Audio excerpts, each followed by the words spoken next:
Hi friends! Welcome back to my channel star serve. ఇవాళ recipe వచ్చేసి మసాలా పూరి అండి. మసాలా పూరి చేసుకోవడానికి ముందుగా మనకి మైదా పిండి కావాలి. మనము పూరీలు ఏ విధంగా అయితే చేసుకుంటామో ఆ విధంగా కలుపుకోవాలి పిండినైతే.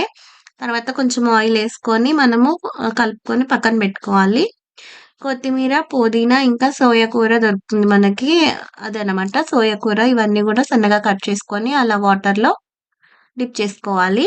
ఇంకా శనగపిండి తీసుకోవాలండి. ఒక 2 కప్స్ శనగపిండి తీసుకొని ఇవన్నీ అందులో వేసుకోవాలి.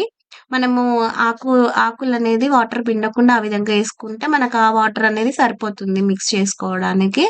తర్వాత చిన్నగా బిల్లలు చేసుకొని ఈ స్టఫింగ్ అనేది మనము అందులో పెట్టేసుకోవాలి. పిండిలో పెట్టేసుకొని ఇలా చేసుకొని పక్కన పెట్టుకోవాలి.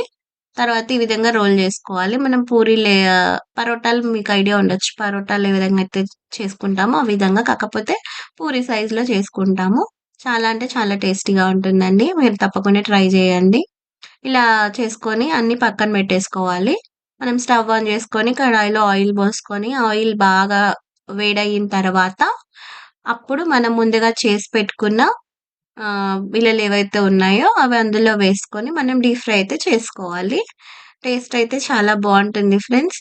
మీరొక్కసారి తప్పకుండా ట్రై జేయండి. మేమైతే మమ్మీ వాళ్ళు తిరుపతి వెళ్తున్నారని జెప్పేసి మేము చేశామనమాట. అలా జర్నీలో బ్రేక్‌ఫాస్ట్ లాగా చాలా అంటే చాలా యూజ్ అవుతుంది. మనకి పని కూడా తక్కువే. ఒకరోజు చేసుకొని పెట్టుకున్నామంటే మంచిగా ఒక 10, 15 డేస్ నిల్వ ఉంటాయండి. ఇవైతే బ్రేక్‌ఫాస్ట్ లాగా పనికొస్తాయి. ఈ వీడియో గనక మీకు నచ్చినట్టయితే లైక్ చేయండి, షేర్ చేయండి. అలాగే మా ఛానెల్‌ని సబ్స్క్రైబ్ చేసుకోండి.